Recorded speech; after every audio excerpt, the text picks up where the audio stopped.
तो दोस्तों आपका स्वागत है हमारे आज के इस वीडियो में। आज के वीडियो में हम बात करने वाले हैं aggregate functions and group by clause के बारे में। इससे पहले कि हम इस टॉपिक को लेके आगे बढ़ें, चलिए देखते हैं एक बार लास्ट वीडियो में हमने क्या सीखा था।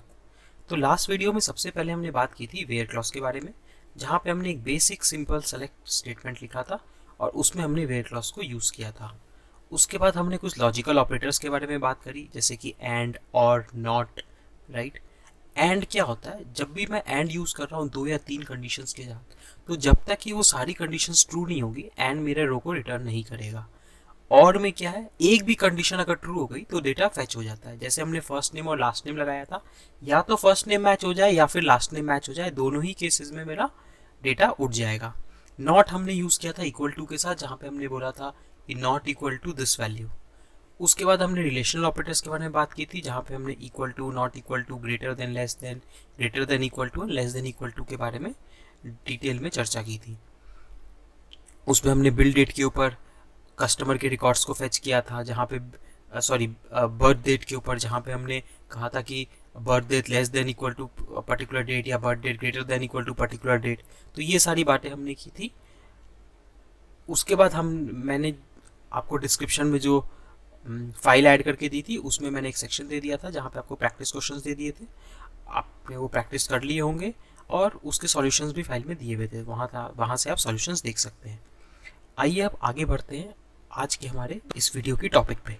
तो सबसे पहले हम जानेंगे कि ग्रुपिंग ऑफ डेटा क्या होता है या फिर समराइजिंग ऑफ डेटा क्या होता है।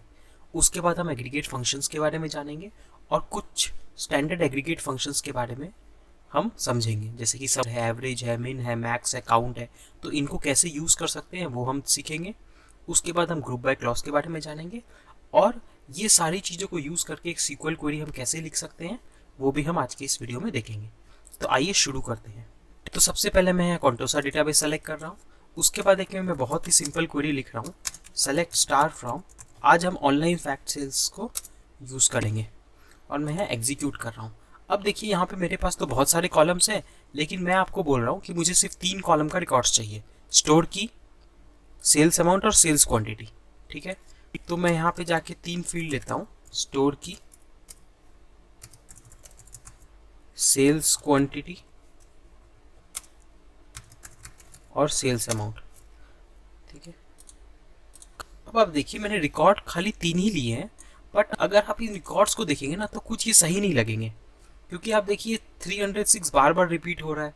तो मुझे एक्चुअली क्या स्टोर वाइज सम नहीं मिल पा रहा है, इस स्टोर का टोटल सेल्स क्या है वो मुझे मिल नहीं पा रहा है, राइट। तो ये हम कैसे अचीव कर सकते हैं, ये हम अचीव कर सकते हैं ग्रुप बाय और एग्रीगेट फंक्शंस के थ्रू। अब इससे पहले मैं ग्रुप बाय एग्रीगेट फंक्शंस में जाऊँ, मैं थोड़ा सा आपको डेटा समराइजिंग के बारे में एक्सेल में समझाता हूँ। तो आइए चलिए एक्सेल में चलते हैं। अब एक्सेल में अगर आप देखोगे, मैं यहाँ से 2 कॉलम्स को अनहाइड कर रहा हूँ। तो मेरे पास मान लीजिए टेबल में ये 5 कॉलम्स हैं, जहाँ पे कस्टमर है, प्रोडक्ट है, अमाउंट है और इनवॉइस और डेट है। अब अगर आप यहाँ देखेंगे तो यहाँ मुझे कोई प्रॉब्लम नहीं है, ये क्योंकि एक कस्टमर और एक प्रोडक्ट है और सब मिल रहा है। इन 3 लाइन्स को आप ध्यान से देखिए, यहाँ पे मेरा कस्टमर और प्रोडक्ट जो है वो मेरे रिपीट हो रहे हैं तीनों लाइन में। क्यों रिपीट हो रहे हैं, क्योंकि इन तीनों के इनवॉइस नंबर अलग अलग है। बट अगर मैं ये दोनों डेटा को अपने सेलेक्ट स्टेटमेंट में लिखूंगा ही नहीं, तो मेरे को कुछ इस टाइप का डेटा मिलेगा। अब इस डेटा में ये डेटा उसी तरीके से है जैसे अभी मुझे सीक्वल में दिख रहा है, जहाँ पे मेरा स्टोर की, सेल्स क्वांटिटी और सेल्स अमाउंट बार बार रिपीट हो जा रहे हैं, राइट। तो मुझे एक्चुअली क्या हो रहा है, यहाँ पे टोटल नहीं मिल पा रहा है कि कस्टमर C3 और प्रोडक्ट P1 का टोटल क्या था, राइट। तो इसके लिए हमें क्या करना पड़ेगा, डेटा को एग्रीगेट करना पड़ेगा, समराइज करना पड़ेगा, ताकि मुझे कुछ इस टाइप का डेटा मिल पाए, जहाँ की मुझे C3 और P1 का टोटल सेल्स क्या है वो मिल जाए। ठीक है, अब ये आपको कैसे पता चलेगा कि डेटा समराइज करना है, राइट। तो जब भी आप देखें कि जो भी आप कॉलम्स को सेलेक्ट कर रहे हैं अपनी क्वेरी में, अगर उनका कॉम्बिनेशन एक से ज़्यादा लाइन में रिपीट हो रहा है, इसका मतलब क्या है, मुझे कुछ ना कुछ एग्रीगेट करना चाहिए ताकि ये सारा डेटा एक लाइन में आ जाए। जैसे यहाँ देखिए कस्टमर और प्रोडक्ट रिपीट हो रहा है ना, हर रो में, एक से ज़्यादा रो में रिपीट हो रहा है, मतलब क्या, यहाँ डेटा एग्रीगेशन हमें करना चाहिए ताकि जो भी मेरा डेटा क्वेरी से आ रहा है वो कम हो जाए, नंबर ऑफ रोज उसके कम हो जाए। ठीक है, तो आइए अब यही चीज़ को हम सीक्वल में करके देखते हैं। ठीक है, तो जो क्लॉज मुझे ग्रुप बाय करने में मदद करता है उसका नाम है ग्रुप बाय, उस क्लॉज का ही नाम है ग्रुप बाय, वो मुझे डेटा समराइज करने में मदद करता है। तो मैं क्या बोलूँगा कि ये सारे रिकॉर्ड सेलेक्ट करो और ग्रुप बाय करो स्टोर की से। किससे? स्टोर की से ग्रुप बाय करो। अब जैसे मैं ये क्वेरी चलाऊंगा तो यहाँ पे एक एरर आएगी। चलिए इस एरर मैसेज को पढ़ते हैं। तो ये एरर क्या बोल रही है कि fact online sales dot sales quantity in invalid in select list. मतलब क्या ये जो कॉलम है ये सेलेक्ट लिस्ट में इनवैलिड है। क्यों इनवैलिड है? क्योंकि ये ना ही कोई एग्रीगेट फंक्शन में है और ना ही ये कोई ग्रुप बाय क्लॉज में एग्जिस्ट करता है। तो चलिए अब ये एरर मैसेज पढ़ के ऐसा लग रहा है कि इसको ग्रुप बाय क्लॉज में हमें ऐड करना चाहिए। तो आइए ऐड करते हैं और इसी तरीके से मैं अगर चलाऊंगा तो फिर मुझे ये एरर देगा जो कि सेल्स अमाउंट के ऊपर होगा। अब देखिए सेल्स अमाउंट के ऊपर एरर आ गई तो मैं सेल्स अमाउंट को भी डाल देता हूँ। ठीक है, अब यहाँ देखिएगा ध्यान से क्या हो रहा है। पहले मेरे पास ये रिकॉर्ड था बिना ग्रुप बाय के, ठीक है, और अगर मैं इस पे एक पर्टिकुलर चीज़ पे आपको फिल्टर लगा के दिखाऊं क्योंकि मुझे एक डेटा आपको समझाना है, तो ये कॉन्सेप्ट थोड़ा सा ध्यान से पढ़िएगा और समझने की कोशिश करिएगा। यहाँ पे आपकी अटेंशन की बहुत ज़रूरत है क्योंकि ये बहुत ही एक माइन्यूट सा पॉइंट है जो आपको क्वेरी में बहुत टाइम बचाएगा जब आप प्रैक्टिकली इसको इंडस्ट्री में कर रहे होंगे। And sales amount is equal to, तो मैं ये एक डेटा फिल्टर कर रहा हूँ खाली यहाँ से। ठीक है, ये मैंने डेटा फिल्टर किया। अब मैं अगर इसको चलाता हूँ तो आप देखिए मेरे पास कितने सारे रिकॉर्ड्स आ रहे हैं, राइट। ये कम से कम 2269 रिकॉर्ड्स आ रहे हैं जहाँ पे ये सब कुछ रिपीट हो रहा है, राइट। इसका मतलब क्या, मेरी एक्चुअली ये सेल्स क्वांटिटी 1 जहाँ पे भी है ये टोटल क्वांटिटी होनी चाहिए थी 2296, बिकॉज 2296 रोज है एंड क्वांटिटी हर रो में 1 है, तो 1 इंटू 2296 क्वांटिटी आनी चाहिए। और सेल्स अमाउंट जो है वो 10.36 इंटू 2296 आना चाहिए, राइट। तो 10.36 राइट इंटू हम यहाँ पे लिखेंगे इंटू 2269 अगर मैं यहाँ करूँ तो ये मेरा डेटा आना चाहिए। ठीक है, जब मैं ग्रुप बाय लगा रहा हूँ, ठीक है, तो ग्रुप बाय में आपका जो अमाउंट है वो ये अमाउंट आना चाहिए 23506। अब चलिए ये ग्रुप बाय को हम चला के देखते हैं क्या ये अमाउंट आ रहा है। ये देखिए ये क्या हो गया। अब यहाँ पे देखिए क्या हो गया, आपका स्टोर की 306 है बट सेल्स क्वांटिटी एक ही आ रहा है और सेल्स अमाउंट 10.36 ही आ रहा है, जबकि सेल्स अमाउंट आपको इसको मल्टीप्लाई करके आना चाहिए था, राइट। तो ऐसा क्यों हुआ? ऐसा इसीलिए हुआ क्योंकि एक यहाँ पे बहुत बारीक सा कॉन्सेप्ट है, वो है कि ग्रुप बाय में आप जो भी कुछ डालेंगे ना उसका कॉम्बिनेशन वो आपको यूनिक देगा, राइट। तो यहाँ पे कोई मैंने क्या किया, समराइज तो किया बट डेटा को एग्रीगेट नहीं किया। मतलब सेल्स क्वांटिटी और अमाउंट को कोई चीज़ पे एग्रीगेट नहीं किया है, जिसके कारण क्या हो रहा है ये एक ही लाइन दे रहा है, राइट। तो अब इसको एग्रीगेट कैसे करेंगे? एग्रीगेट हम करेंगे यूजिंग एग्रीगेट फंक्शंस, जैसे कि सम है, मिन है, मैक्स है, राइट। तो अब मैं यहाँ क्या करूँगा, सम का फंक्शन लगाऊंगा। तो सम क्या करेगा, इस डेटा को एग्रीगेट करेगा और रो वाइज सम करके मुझे टोटल सम देगा। ठीक है, और हम क्या करेंगे यहाँ से अब ये हटा देंगे। अब अगर मैं इस क्वेरी को रन करता हूँ तो आप देखिए 23506 आ गया और ये 2296 आ गया, राइट। तो ये रिकॉर्ड सही आ गए। तो हमेशा ध्यान रखना है जब भी आप ग्रुप बाय यूज़ कर रहे हैं, आपको क्वांटिटी, आपके जितने भी न्यूमेरिक फील्ड्स हैं, अमाउंट के फील्ड्स हैं या क्वांटिटी के फील्ड्स हैं, उस पर आपको सम ऑपरेटर यूज़ करना है। और ये न्यूमेरिक फील्ड्स को आपको ग्रुप बाय में नहीं यूज़ करना है क्योंकि पहले जो हमने सिनेरियो देखा ना वो एक ही लाइन आपको रिटर्न कर देगा, जिसके कारण आपकी क्वांटिटी और अमाउंट गलत हो जाएंगे। ठीक है, तो वो हमेशा पॉइंट ध्यान में रखना है। हालांकि जब आप एडवांस क्वेरीज लिखेंगे तो एक दो सिनेरियोज आते हैं जहाँ पे आपको स्पेसिफिक कोई एक क्वांटिटी या अमाउंट फील्ड को ग्रुप बाय में रखना पड़ता है, बट वो जैसे जैसे आपका एक्सपीरियंस होगा वो आपको समझ में आ जाएगा। But as a general rule क्या है कि मुझे ग्रुप बाय जिसमें कर रहा हूँ और ग्रुप बाय करना है, और वहाँ ग्रुप बाय में हमें ये न्यूमेरिक फील्ड्स नहीं लेने हैं। न्यूमेरिक फील्ड्स को हमको एग्रीगेट फंक्शंस के अंदर डालना है क्योंकि हम चाहते हैं कि उसका एग्रीगेशन हो, वो सम होके मेरे पास आए या उसका मिनिमम वैल्यू मुझे चाहिए, तो वो हमेशा एग्रीगेट फंक्शन के थ्रू ही होगा। ठीक है, अब ये डेटा सही आ गया, लेकिन आप देखिए यहाँ पे ये हेडर्स चले गए डेटा के। ऐसा क्यों? क्योंकि जब भी हम कोई फील्ड को एक फंक्शन के अंदर यूज करते हैं ना, तो वो फंक्शन तो कोई हेडर रिटर्न नहीं करता है, इसीलिए यहाँ सीक्वल में वो हेडर नहीं आता है। तो इस केस में हम यहाँ क्या कर सकते हैं, हम यहाँ एलियस ले सकते हैं। तो ये फील्ड का मैंने एलियस दे दिया। अब ये एलियस जरूरी नहीं है फील्ड का नाम हो, यहाँ पे आप एलियस कुछ भी दे सकते हैं, राइट। यहाँ पे मैं लिख देता हूँ अमाउंट। अब जब मैं इसको रन करूँगा तो देखिए यहाँ पे ये आपके कॉलम्स के नाम आ गए, राइट।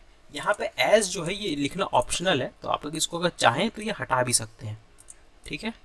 तो ये हमारी बात हो गई ग्रुप बाय की और एग्रीगेट फंक्शंस की। अब चलिए क्विकली एक दो एग्रीगेट फंक्शंस और ट्राई कर लेते हैं। मैं मिनिमम अमाउंट निकालना चाह रहा हूँ कि मिनिमम सेल्स क्वांटिटी क्या है इस स्टोर में, ठीक है। तो मैं मिनिमम फंक्शन यूज़ कर लूँगा और मैं यहाँ लिखूँगा मिन क्वांटिटी, ओके। इसी तरीके से आप मैंने मिन लिखा, आप मैक्स लिख के भी ट्राई कर सकते हैं, ठीक है। तो देखिए मिनिमम क्वांटिटी 1 है। क्यों 1 आ रही है मिनिमम क्वांटिटी? आप सोचिए, क्योंकि मैंने यहाँ वेयर क्लॉज में सेल्स क्वांटिटी 1 लगा रखी है, राइट। तो क्योंकि मैंने इजिकल टू 1 किया हुआ है तो ऑब्वियसली क्वांटिटी तो एक ही आएगी, क्योंकि एक पे मैंने डिफॉल्ट फिल्टर किया हुआ था। अब जब मैं इसको हटाऊंगा तो ये देखिए क्वांटिटी क्या हो गई, ये मिनिमम क्वांटिटी 0 हो गई, ठीक है। तो इस टाइप से आप ये एग्रीगेट फंक्शंस यूज कर सकते हैं। इसके अलावा एक एग्रीगेट फंक्शन और है, वो है काउंट। तो काउंट क्या करता है, ये आपके आप कोई भी वैल्यू लेंगे तो ये आपके रो को काउंट करके देगा। प्रोडक्ट की एज मैं यहाँ बोलता हूँ नंबर ऑफ प्रोडक्ट्स, ठीक है। तो ये प्रोडक्ट की को काउंट करके देगा, मतलब इस स्टोर के लिए कितने प्रोडक्ट के लाइंस हैं, प्रोडक्ट कीज हैं, वो ये काउंट करके देता है। अब अगर मैं यहाँ बोलूँ प्रोडक्ट की के जगह मैं ले लेता हूँ लेट अस सपोज एक और मैं कोई फील्ड लेता हूँ, तो मैं एक बार यहाँ स्टार करके एक फील्ड का नाम देख लूँ, ऑनलाइन सेल्स की। ऑनलाइन सेल्स की इस फील्ड की प्राइमरी की है, तो ये तो हमेशा यूनिक ही होगी, राइट। तो ये देखिए ये हमेशा यूनिक होगी, राइट। तो मैं यहाँ पे लिखूँगा की काउंट कि कितनी कीज हैं इसमें। अब जब मैं इसको चलाऊँगा तो आप देखिएगा डेटा कुछ अलग सा आएगा। अब देखिए डेटा अलग सा क्या आया, मेरे नंबर ऑफ प्रोडक्ट्स और की काउंट सेम आ रहे हैं। अब ऐसा तो हो नहीं सकता है कि मेरा इस स्टोर में जितने भी इन्वॉइसेस बने उस सब में अलग अलग प्रोडक्ट्स बिके हों। इसका मतलब कि यहाँ पे कुछ प्रॉब्लम है। तो प्रॉब्लम क्या है, काउंट फंक्शन क्या करता है, आपका यूनिक काउंट नहीं निकालता है, ये खाली काउंट्स निकालता है कि वो वैल्यू कितने बार आ रही है, राइट। तो इसमें ये क्या कर रहा है, प्रोडक्ट की कितने बार है वैल्यूज उसमें वो काउंट करता है, लेकिन अपने को चाहिए यूनिक काउंट। तो हम क्या यहाँ डिस्टिंक्ट लगाएंगे। डिस्टिंक्ट से क्या होता है, ये यूनिक काउंट आपको देगा। अब जब मैं इस क्वेरी को रन करूंगा तो ये देखिए आपका यहाँ नंबर ऑफ प्रोडक्ट्स चेंज हो गया है, राइट। अब इसमें मैं आपको एक कॉन्सेप्ट और दिखा रहा हूँ, प्राइमरी की क्योंकि यूनिक होगी हर रो के लिए, राइट। तो डिस्टिंक्ट काउंट आपका कोई इम्पैक्ट नहीं करेगा प्राइमरी की को। देखिए आपकी प्राइमरी की अभी भी सेम है, 413, 384 और 464 है, राइट। और मैं यहाँ पे एक विदाउट डिस्टिंक्ट लगाता हूँ, क्योंकि क्या primary key is unique for each row, इसीलिए वहाँ पे डिस्टिंक्ट का कोई रिलेवेंस नहीं बनता है। तो ये देखिए ये दोनों आपके सेम ही आ रहे हैं, बट प्रोडक्ट में आपको जब भी काउंट करना है आप डिस्टिंक्ट करेंगे, ठीक है। तो इस प्रकार से आप एग्रीगेट फंक्शंस यूज कर सकते हैं, ग्रुप बाय आप यूज कर सकते हैं। इसमें आप अलग अलग और फील्ड्स डाल सकते हैं। मान लीजिए मैं यहाँ पे ले लेता हूँ एक दो फील्ड और, आपको एक कॉन्सेप्ट और मुझे बताना है। उसके लिए मैं कोई एक ऐसा फील्ड लेना चाह रहा हूँ जिसमें डेटा बहुत कम हो, ताकि आपको, तो प्रमोशन की हम लोग लेते हैं। प्रमोशन की में मेरे हिसाब से ज़्यादा रिकॉर्ड्स नहीं होंगे, मतलब ज़्यादा यूनिक वैल्यूज नहीं होंगी।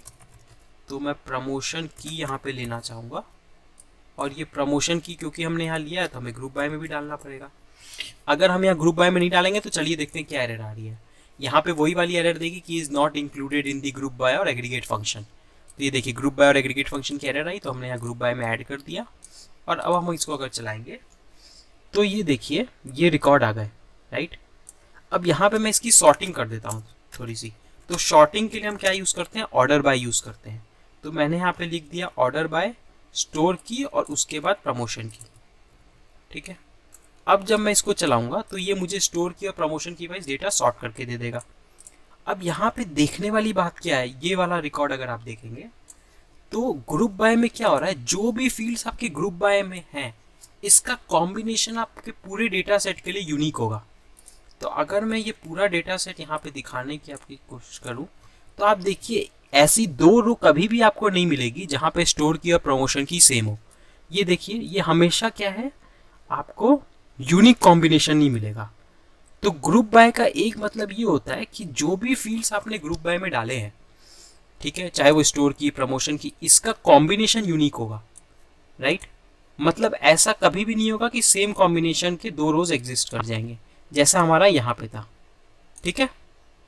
तो ये कॉन्सेप्ट आपको ध्यान में रखना है। तो जब मैंने स्टोर की लिया था तो हर स्टोर की एक बार आ रहा था, जब मैंने स्टोर की और प्रमोशन की दोनों लिया तो ये दोनों का कॉम्बिनेशन एक बार आएगा, ठीक है।